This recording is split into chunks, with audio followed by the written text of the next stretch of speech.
Hello everyone, I welcome you all once again to my education channel. सभी का स्वागत है प्रभावी एजुकेशन हब में। And in this video again we are going to discuss about centre state relations and we are actually covering the financial relations.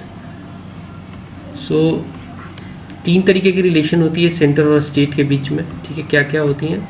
एक तो होती है legislative relation, मतलब कानून बनाने का अधिकार किसको कितना है, सेंटर को कितना है, स्टेट को कितना है, ये ऑलरेडी मैंने कवर कर दिया है।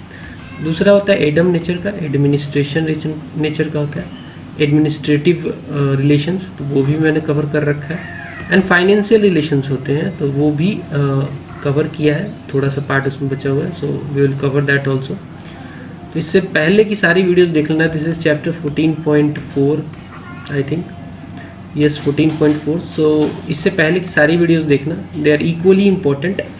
और लेट इट बी वो 14 चैप्टर का हो या फिर 1 से लेकर देखो, फर्स्ट से लेकर लास्ट तक सारी देखनी है। यूपीएससी की अगर तैयारी करते हैं आप तो बता दूं कि दीज नोट्स एक्चुअली मैं क्या है नोट्स की तरह बना रहा हूँ इनको। देखिए, बल्क पढ़ना इतना आसान नहीं होता है। अब आपको लक्ष्मीकांत की किताब दे दी जाए पूरी, जिससे कि मैंने रेफरेंस लिया है इन क्लासेस का, तो आपको बहुत ज़्यादा टाइम लगेगा रिवीजन करने में। हालांकि although people are revising 20 times, 21, 25 many times, but let me tell you कि अगर नोट आपको मिल जाए एंड उस नोट को आपने पढ़ा है पहले एज ए वीडियो, तो आपको ज़बरदस्त हेल्प मिलेगा। एंड इस नोट को आप एक दिन में रिवाइज कर सकते हो बहुत ही ईजिली। तो मैं नोट्स आपको पीडीएफ के तौर पे प्रोवाइड कर दूंगा at the last of the after covering the all classes. ठीक है, पूरा कंप्लीशन हो जाए इस कोर्स का, जैसा कि इंडियन इकोनॉमी का मैंने किया था। बहुत ज़बरदस्त चल रहा है वो series. And PDF people are using for their revision purpose, वहाँ पे पीडीएफ ऑलरेडी अवेलेबल है। तो चलिए आगे बढ़ते हैं। चैनल पे नए हैं तो सब्सक्राइब कर लेना, बेल आइकन को प्रेस कर लेना, this is important. Bell icon नहीं दबाओगे तो नोटिफिकेशन नहीं मिलेगी। And continuity is required. अगर आप प्रिपेयर कर रहे हो, let it be not mind any channel, किसी भी चैनल से तैयारी कर रहे हो, suppose you are taking classes और taking videos as a source clarification वगैरह के लिए, तो आप उनको कंटिन्यू करना। ये नहीं कि एक दिन पढ़ा एंड 10 दिन बाद फिर देख रहे हो, तो ऐसा नहीं है। स्टडी आपकी बिल्कुल चलती रहनी चाहिए, उसमें स्टॉपेज नहीं आना चाहिए। तो सब्सक्राइब करके बेल आइकन को प्रेस करना ना भूलें, अभी कर लें। इनफैक्ट पॉइंट वाइज हम लोग पढ़ते हैं। तो पहला पॉइंट यहाँ पे फाइनेंस कमीशन से है। इसमें हम डिस्कस करेंगे फाइनेंस कमीशन है क्या करता है फाइनेंस कमीशन, कैसे प्रेसिडेंट को एडवाइस करता है एंड कौन इसका गठन करता है। तो देखिए, फाइनेंस कमीशन आर्टिकल 280 में इसका मेंशन आता है क्वेश्चन। फाइनेंस कमीशन का प्रोविजन किस आर्टिकल में है, ऐसे करके क्वेश्चन आता है। तो you have to write down article 280। ठीक है, 280 में है फाइनेंस कमीशन। 280 जहाँ दिखे फाइनेंस कमीशन, ये जुडिशियल बॉडी नहीं है, this is a quasi judicial body. Judicial body नहीं है, जुडिशियल बॉडी कोर्ट्स वगैरह होती हैं, ये क्वासी जुडिशियल बॉडी है, जैसे कि ट्रिब्यूनल्स वगैरह जैसे होती हैं, वो भी क्वासी जुडिशियल होती हैं। क्वासी जुडिशियल का मतलब ये है कि ये प्रेसिडेंस वगैरह को यूज़ नहीं करता है, मतलब प्रीवियस केस को देख के काम नहीं करेगा। हाँ, डेफिनेटली ये इंटरप्रेट करता है लॉ को, अकॉर्डिंगली काम करता है, बट प्रेसिडेंस नहीं लेता है। जबकि जुडिशियल बॉडी होती है वो पुराने केसेस को लुक इनटू करती हैं, उसके प्रेसिडेंस देखती हैं। बट फाइनेंस कमीशन ऐसा नहीं है, क्वासी जुडिशियल बॉडी है। रिकमेंडेशन करने का इसका काम है, डिसीजन देने का काम नहीं है। रिकमेंड करता है ये, हालांकि जो फाइनल डिसीजन होता है वो इसी रिकमेंडेशन पे होता है, लेकिन क्वासी जुडिशियल नेचर का है, तो जुडिशियल नहीं है। दूसरी बात कि इस कमीशन का गठन किया जाता है प्रेसिडेंट के द्वारा। तो प्रेसिडेंट इसको गठन करते हैं एवरी 5 ईयर्स में, या फिर उससे पहले भी कर सकते हैं। तो 15th फाइनेंस कमीशन आपने अभी सुना होगा, उसका गठन हो चुका है। 14th फाइनेंस कमीशन के रिकमेंडेशंस ऑलरेडी हमने इकोनॉमी वाले वीडियो में कवर भी किया था। Finance commission very important body. अब इसका देखते हैं कि ये प्रेसिडेंट को क्या रिकमेंड करता है। जब इसका काम ही है रिकमेंडेशन, तो प्रेसिडेंट को किस मैटर पे, कौन कौन से इश्यूज पे क्या क्या बताता है, प्रेसिडेंट को क्या क्या सजेस्ट करता है, रिकमेंड करता है। तो ये रिकमेंड करता है प्रेसिडेंट को distribution of the net proceeds both between the centre and state and allocation between the states. देखिए, जो नेट प्रोसीड आता है नेट प्रोसीड का मतलब है कि टैक्स कलेक्शन के बाद उसमें से आप जितना टैक्स कलेक्ट करने में जो खर्चा हुआ उसको हटा दीजिए तो नेट प्रोसीड हो जाता है। अब मान लीजिए सेंटर के पास कुछ प्रोसीड है, नेट प्रोसीड है, कुछ पैसा है टैक्स कलेक्शन के बाद, तो उसको कैसे डिवाइड किया जाएगा, ठीक है, कैसे डिवाइड किया जाएगा सेंटर और स्टेट के बीच में, या फिर स्टेट्स को कैसे दिया जाएगा वो पैसा, ये इसका रिकमेंडेशन कि कैसे किया जाएगा ये काम करता है फाइनेंस कमीशन। मेनी टाइम्स इसने पहले किया है, जैसे कि जो 10वीं फाइनेंस कमीशन है, बहुत इंपॉर्टेंट कमीशन थी, इनका रिकमेंडेशन था कि जो सेंटर का जो सेंट्रल टैक्स वगैरह है उसमें से 29% इसने बोला 10th फाइनेंस कमीशन ने कि स्टेट्स में एलोकेट कर देना चाहिए, और इस पर काम भी हुआ।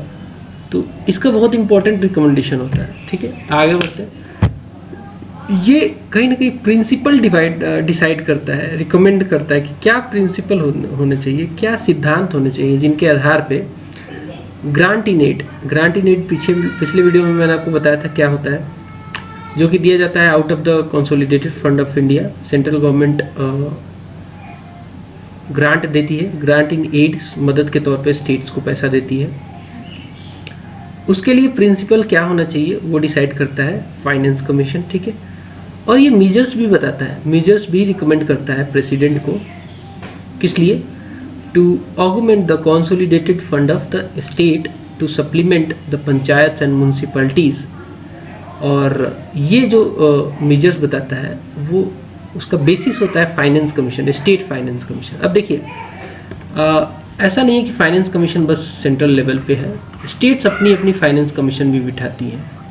स्टेट्स, हमारी जो स्टेट्स हैं वो भी अपनी अपनी फाइनेंस कमीशन बिठाती हैं स्टेट लेवल पे। ये अपने इनके पास जो पैसा होता है उसको कैसे डिस्ट्रीब्यूट किया जाएगा उसके लिए रिकमेंडेशन के लिए अपना खुद का फाइनेंस कमीशन बिठाती है। और ये जैसे मान लीजिए इन्होंने किसी भी स्टेट की फाइनेंस कमीशन ने, लेट्स से कि बिहार के फाइनेंस कमीशन ने, स्टेट फाइनेंस कमीशन ने रिकमेंड किया कि कुछ पैसा पंचायत को या फिर म्यूनसिपालिटीज़ को जाएगा, उसके लिए मीजर क्या होगा, कैसे जाएगा, मीजर क्या होगा, वो रिकमेंड करने का काम होगा फाइनेंस कमीशन का, ठीक है। किसको रिकमेंड करेंगी, तो ये करेंगे प्रेसिडेंट को। आगे बढ़ते, नेक्स्ट है फाइनेंस कमीशन का मेन काम क्या है।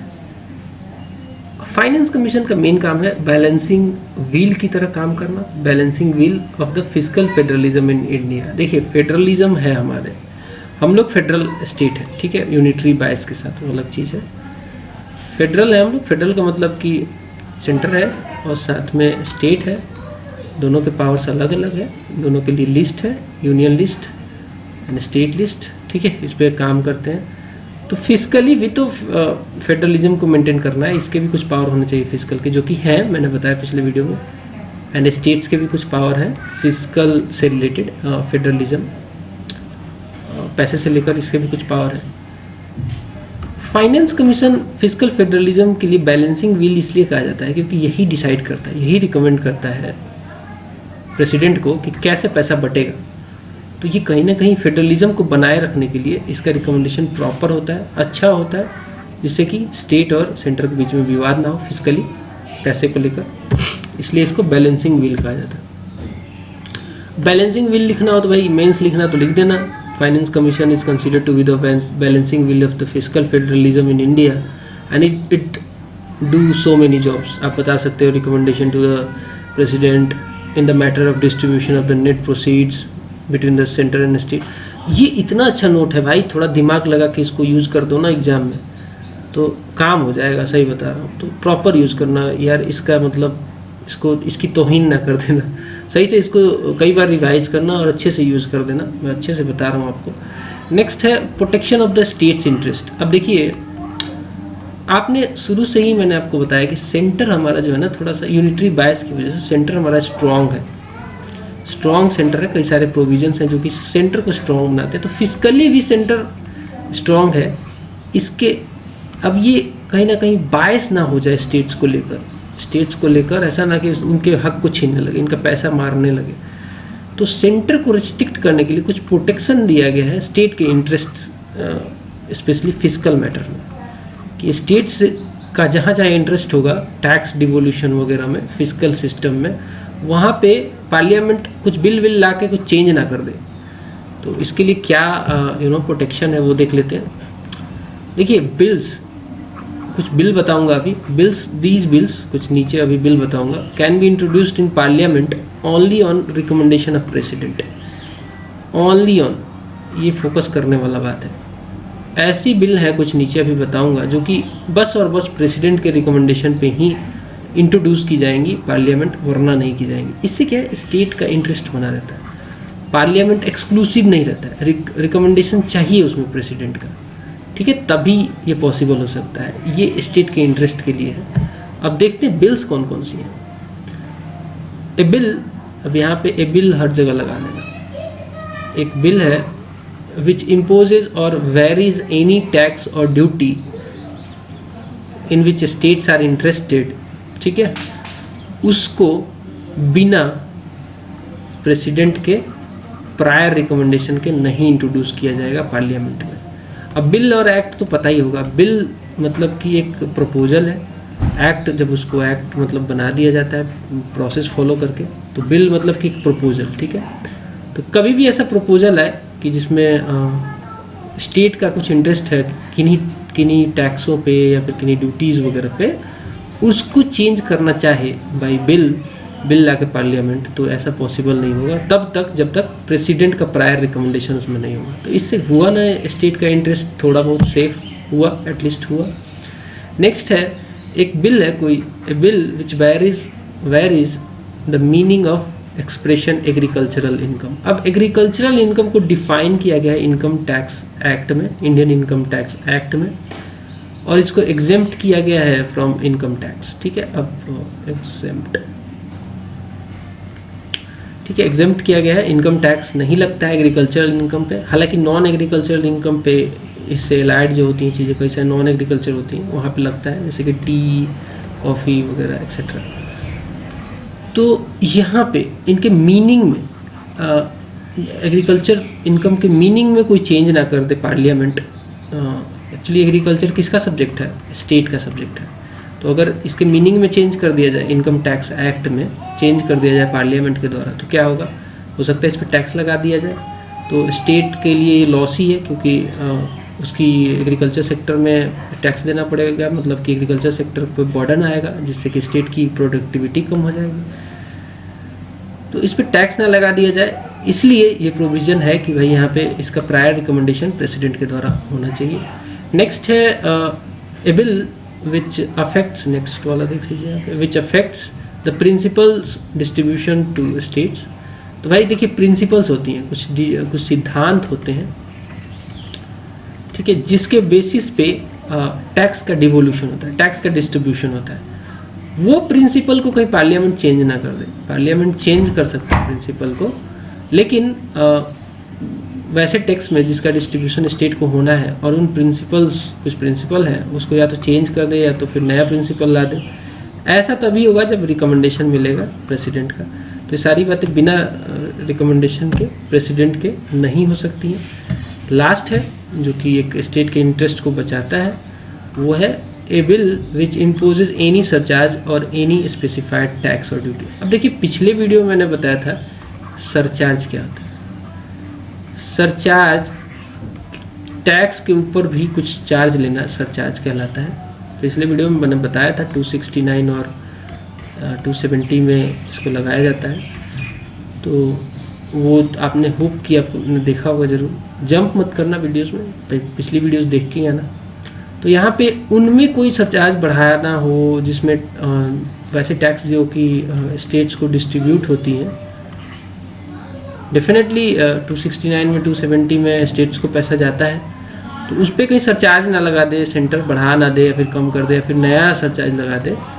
तो ऐसा करना तभी पॉसिबल होगा जबकि प्रायर रिकमेंडेशन मिलेगा ओनली ऑन प्रेसिडेंट का, तभी पॉसिबल होगा। नेक्स्ट देखेंगे बोरोइंग कौन कौन कैसे कैसे कर सकता है। तो सेंट्रल और स्टेट बोरोइंग दोनों कर सकते हैं, दोनों पैसा बोरो कर सकते हैं। सेंटर की बात करें तो सेंटर या तो विद इन इंडिया बोरो कर सकता है या फिर आउटसाइड भी फॉरेन कंट्री से भी कर सकता है। लेकिन देखिए पैसा लेने के लिए आपके पास सिक्योरिटी होना चाहिए। आप बैंक में जाते हो, कभी गए होगे तो आपको पता होगा, नहीं गए होगे तो मैं बता देता हूँ। बैंक में आप जाओगे कि साहब मुझे पैसा दे दीजिए, सपोज आप पर्सनल लोन के लिए जा रहे हो, तो आप जाओगे पैसा लेने, ठीक है, मान लीजिए आप पर्सनल लोन लेने जा रहे हैं, तो आपके पास ऐसे तो लोन देगा नहीं बैंक। आप ठन गोपाल बन के चले गए तो पूछेगा कि भाई आप क्या है, या तो आप सैलरीड हैं या फिर बिजनेस है, क्या है। देन मान लीजिए आपने बोला कि ठीक है सर मुझे लोन चाहिए, तो पर्सनल लोन पे तो कोई ठीक है, उस पर तो मात्र एक एग्रीमेंट साइन करा के दे देते हैं। वहाँ पे सैलरी आपकी एज ए सिक्योरिटी काम करती है। कहने का मतलब ये कि कोई भी लोन आप लेने जाते हैं, चाहे हाउसिंग लोन हो, तो वहाँ पे आपकी प्रॉपर्टी जो है, लैंड जो है, उसके कागज़ रख लिए जाते हैं, तभी आपको हाउसिंग लोन, तो वहाँ पे सिक्योरिटी आपका लैंड हो जाता है, ठीक है। तो ऐसे ही मान लीजिए सेंटर भी पैसा लेने जाएगा, कहीं भी इंडिया में भी ले या फिर कहीं भी आउटसाइड भी जाए, तो उसको सिक्योरिटी देना पड़ेगा। तो सिक्योरिटी क्या देता है, वो कंसोलिडेटेड फंड ऑफ इंडिया को सिक्योरिटी पे रख देता है, बता दें भाई हमारे पास इतना पैसा है, उसी के बेसिस पे सिक्योरिटी रख देता है, या फिर गारंटी दे देता है कि ठीक है I will be paying so much, guarantee अपना दे देता है। बट ये जो लिमिट है कितना लोन लेगा वो डिसाइड किया जाता है पार्लियामेंट के द्वारा, ठीक है। जितना सेंटर का लिमिट है कौन डिसाइड करता है, पार्लियामेंट डिसाइड करता है कि कितने लिमिट तक सेंटर लोन ले सकता है, ठीक है। आगे बढ़ते हैं। ये सब फाइनेंशियल रिलेशन है स्टेट के बीच में। लेकिन जो स्टेट हैं, स्टेट्स हैं जो हमारी यूपी, बिहार, बंगाल, कर्नाटक, तमिलनाडु, जो भी स्टेट है, हरियाणा, ये सब स्टेट्स जो हैं, जितनी स्टेट हैं वो ओनली पैसा ले सकती हैं लोन के तौर पे विद इन इंडिया, बाहर से नहीं ले सकती। फॉरेन से कभी पैसा ये नहीं ले सकती, बोरोइंग नहीं कर सकती हैं। अगर ये पैसा लेंगी तो इनको भी सिक्योरिटी देना पड़ेगा, so they will use their consolidated fund of the state और गारंटी फॉर सिक्योरिटी पर्पस। इनको भी विद इन लिमिट लेना पड़ेगा, जो लिमिट लगाती है लेजिस्लेचर ऑफ स्टेट्स कंसर्न, ठीक है। यहाँ पे भी लिमिट होता है, कितनी लिमिट है डिसाइड होता है स्टेट लेजिस्लेचर के द्वारा। तो ये भैया यहाँ पे देखिए, यहाँ पे सेंटर ने अलाउ नहीं किया स्टेट को बाहर से पैसा, फॉरेन से पैसा लेने के लिए। So this is also causing somehow the relation between centre and state. Next है सेंट्रल गवर्नमेंट का लोन जो है, जो लोन देती है सेंट्रल गवर्नमेंट, दे सकती है सेंट्रल गवर्नमेंट लोन किसको, स्टेट गवर्नमेंट को, और स्टेट गवर्नमेंट को गारंटी दे सकती है, जिसके बेसिस पे स्टेट लोन ले सकती है इंटरनली अपने किसी फाइनेंशियल इंस्टीट्यूशन से। स्टेट लोन ले सकती है इंटरनली, बट उसके लिए गारंटी कहाँ से मिल रहा है, तो सेंट्रल गवर्नमेंट से। चाहे तो सेंट्रल गवर्नमेंट चाहे तो गारंटी दे सकती है स्टेट को, एंड ये भी चार्ज किया जाता है on the consolidated fund of India. Consolidated fund के बारे में बताया था मैंने आपको। कंसोलिडेटेड फंड ऑफ इंडिया एक ऐसा फंड होता है जिससे जो जितना भी पैसा निकाला जाता है वो पार्लियामेंट की वोटिंग होती है, या फिर अगर स्टेट का है तो लेजिस्लेचर की वोटिंग होती है, तभी अलाउ किया जाता है। इसकी प्रॉपर अकाउंटेबिलिटी भी होती है, सब कुछ रहता है, मेंबर्स इस पे वोट करते हैं, ठीक है। नेक्स्ट है state can not raise any loan without the consent of centre, लेकिन उसके लिए कंडीशन है। स्टेट, यहाँ पे बात समझिए, स्टेट लोन नहीं ले सकती किस केस में, अगर मतलब स्टेट नहीं लोन लेने देगा अगर ऑलरेडी इसके पास आउटस्टैंडिंग लोन है जो कि सेंटर ने दिया है। मान लीजिए कि स्टेट है बिहार, ये फर्दर लोन लेना चाहती है, ऑलरेडी इसने सेंटर से सपोज 500 करोड़ या फिर 5000 करोड़ रुपये ले रखे हैं, और ये चाहती है और भी लोन बाहर से कहीं से ले ले अपनी इंडिया में ही किसी फाइनेंशियल इंस्टीट्यूशन वगैरह से, तो तब तक ये लोन नहीं ले सकती जब तक सेंटर का आउटस्टैंडिंग लोन है ऑलरेडी, या फिर गारंटी दिया हुआ है। मान लीजिए सेंटर ने इसको गारंटी दिया है, जिसके गारंटी के दम पे इसने लोन लिया है कहीं से भी, गारंटी एज ए सिक्योरिटी के तौर पे मैंने बताया था ना आपको अभी थोड़ी देर पहले। तो इन दोनों केस में सेंटर अलाउ नहीं करेगा स्टेट को, रिस्ट्रिक्शन है स्टेट के ऊपर। नेक्स्ट है, अब देखते हैं इंटर गवर्नमेंटल टैक्स इम्यूनिटीज़ क्या होती हैं। इंटर गवर्नमेंटल टैक्स इम्यूनिटीज़ मतलब इंटर गवर्नमेंटल मतलब सेंट्रल लेवल पे एक गवर्नमेंट है, स्टेट लेवल पे एक गवर्नमेंट है, इन दोनों को इम्यूनिटी है। मतलब सेंटर का जो अगर प्रॉपर्टी स्टेट में है तो उस पर टैक्स सेंटर नहीं लेगा, स्टेट का जो प्रॉपर्टी है स्टेट में ही है उसको सेंटर टैक्स नहीं करेगा। ऐसा कुछ इम्यूनिटीज़ है, उसको जान लेते हैं। तो देखिए कुछ एग्जेम्पशंस हैं of the central property from the state taxation. तो सेंटर की प्रॉपर्टी वो चाहे मूवेबल हो या फिर इमूवेबल हो, टेंजिबल हो जिसको छुआ जा सके, या इंटेंजिबल हो, कैसी भी प्रॉपर्टी हो, अगर किसी स्टेट में है सेंट्रल गवर्नमेंट की प्रॉपर्टी उस पर टैक्स नहीं ले सकती है स्टेट बट पार्लियामेंट, जो पार्लियामेंट है, पार्लियामेंट की बात करूँ तो सेंटर समझना, पार्लियामेंट चाहे तो ये बैन हटा सकता है और टैक्स दे भी सकता है, ठीक है। तो ऐसा होगा नहीं, मुझे नहीं लगता है। एनीवे, प्रॉपर्टी मूवेबल हो, इमूवेबल हो, टेंजिबल, इंटेंजिबल, कुछ भी हो, प्रॉपर्टी में बी यूज फॉर सोवरेन और कमर्शियल पर्पसेस, ठीक है।